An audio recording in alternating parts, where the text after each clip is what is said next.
Hey guys, welcome to the Prelims Focus News discussion of 5th of October. Let's see the very first news, guys. First news is about Turtle Sanctuary that is going to be set up at Allahabad, and it is being done under this project is being carried out under the Namvi program, and this is mainly done to protect the rich aquatic biodiversity of River Ganga, because the anthropogenic pressures, that is the pressures which is being applied by the human, because human are polluting this Ganga river, so the biodiversity of Ganga river is also getting deteriorated day by day, right? So that's why they have thought of, okay, let's give it a new turn, let's make a turtle rearing center in itself. All right, so that's why they have framed this turtle sanctuary, and it is said that it will include the development of river biodiversity park at the confluence of river Yamuna and Ganga, that is in Sangam, right? And through this program there will be awareness creation about the biodiversity of Ganga, as well as it will provide a platform for the visitors whosoever is being visiting that place, so that they also care something for the ecosystem around, right? So that's why this was in news. And few more of the facts were in this article, so I thought of discussing. That is, River Ganga and Yamuna at Allahabad are the home of some of the most endangered fauna species. That is, under turtle, these species are there, right? The name are Batagur Kachuga, then Batagur Dongoka. Next is Nilsion gangetica, Chitra indica, Hardella turji.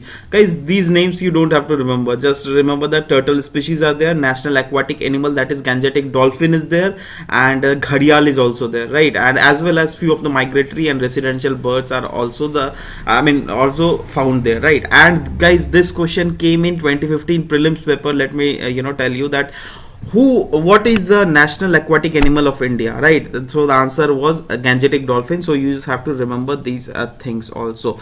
Next is Prayatan Parv, that is being organized by Ministry of Tourism, and this is mainly done to be, bring out the focus on the benefits of tourism and showcase the cultural diversity which is happening in India, and mainly to the main aim is to promote the concept of tourism for all. And under this, three components are there, guys. Just remember these three components. You just don't delve into the deeper of these three three aspects. Just see overall, have a look. I'll make you understand for sure. The first one is Dekho Apna Desh, means look at your own country, right? In English I'll tell you, right? So under Dekho Apna Desh, it will encourage the Indians to visit their own country. And since it was being seen that Indians are not, tourism sector is there, but our domestic tourism is not there, right? So this is basically to promote the domestic tourism in the form of, and the people will be asked to make video, photograph and blog competition, all right? And from those competition, it will be search out that which who has won the program, right? Next is tourism for all, under which tourism event at different sites across the states in the country. Wherever there are tourist site, different events will be organized. The events will be like dance, music, theater and storytelling, right? So under all these events, it will be seen that how what is the extent of people participation, and as well as there will be creation of awareness generation about the tourism sector of India also. And the third component is tourism and governance, under which the government officials will have direct interaction sessions and the workshop with different tourists, and they will mainly focus on these sectors like innovation in tourism, skill development in tourism sector, as well as they will ask directly to the interact with the people that what are the things needed to develop the tourism sector, because the visitors are the one who are directly affected by the governance of this tourism industry, right? So that's why it is being said that there will be direct interactive sessions, so that this tourism industry in India could be made more effective, right? Okay, next is it will showcase the cultural diversity of the country with cultural performances like craft bazaar, food courts showcasing the folk and classical dance also. Means, see, tourism sector will be promoted for sure, but these other sectors like crafts, all right, then folk dance, whatever, handicraft sector, handloom and cuisine, so these all things will also be promoted through this. And different other ministries has also come forth, and they have said that okay, whatever is being there in our capacity, we'll also try to promote this tourism industry in our culture, our administrative domain. And one example was given of Ministry of External Affairs, and they have said that okay, whenever we will conduct any Indian missions overseas, then we will surely promote this Indian tourism thing also, right? Next is about Asia Development Bank has allotted for 500 million funding. All right, and it is being mainly allotted for the Asia and Pacific region countries for the infrastructure projects, and this will be given through debt and equity funding. And for this, ADB has co-financed with lending LEAP, that is called Lending Asia's Private Infrastructure Fund. And what is this fund, guys? Trust me, this is becoming very important fund, right? They can excuse me, they can ask you in handy that what this fund is, right? So it is mainly being made by in 2016. First of all, just remember this year, it is very recent fund which has been made, and it has been made by ADB and Japan International Cooperation Agency to establish new fund to support private infrastructure investment across the Asia and Pacific region. And the funding will be done to greenfield and brownfield project. I mean, greenfield and brownfield projects are the projects. Firstly, I'll deal with greenfield projects, guys. Say for example, at a place there is nothing, right? There is simply normal land, right? So if you are making project there, then that will be called greenfield project. But if any project is there which has been which is being half completed, all right, and which has been pending through ages and ages or years, so if you are again constructing on working on those projects, then that will be called brownfield projects, right? And eligible project types will include the following infrastructural subsectors, and under these subsectors only, if the project is included, then funding will be done. And those sectors are energy, water, transport, and traffic management, urban public transport, information and communication technology, and health. If you want to read it, then you can read it yourself also. And the eligibility for a country to be eligible under this, I mean, so for a financial institution or for the financial intermediaries to be eligible under it, the fund will be provided financing to the companies or the project, as well as financial intermediaries who are directly connected with the project implementation. I mean, so there are many projects from where and those are funded not directly by the Asia Development Bank, but by the intermediaries, financial intermediaries, and those intermediaries will be eligible to get fund under this project, right?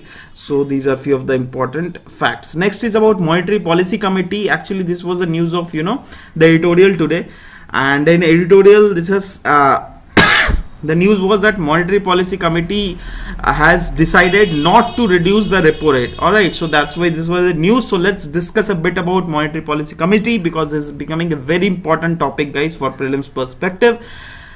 So it is basically a committee which is headed by the RBI governor, and to now, as of now, the governor is Urjit Patel, right? And it is interested with the task of fixing the benchmark policy interest rate, that is called repo rate, and the target given here is plus minus 2% of actual 4%, that is 4 plus 2 6 and 4 minus 2 2, means they have been assigned that from 2 to 6% you have to maintain this inflation in our country, right? Because see, more inflation is not that good and less deflation is also not that good, right? So you have to between a range. All right, and 6 members of this Monetary Policy Committee, that is 3 members will be from RBI and other 3 members will be appointed by the central government. And these are, these are the, who makes this Monetary Policy Committee. So this is a bit about it. And the panel is required to meet at least 4 times a year. And if at all there comes a situation in which this Monetary Policy Committee has failed to, to cope up with that inflation target which has been assigned by the government, so in that type of cases they have to report it to the central government, right? Okay, next news is about a Nobel Prize in Chemistry that is being awarded to these 3 people, that is Jacques Dobichet, and next is Joachim Frank, and next is Richard Hedison, guys. Sorry for the pronunciation.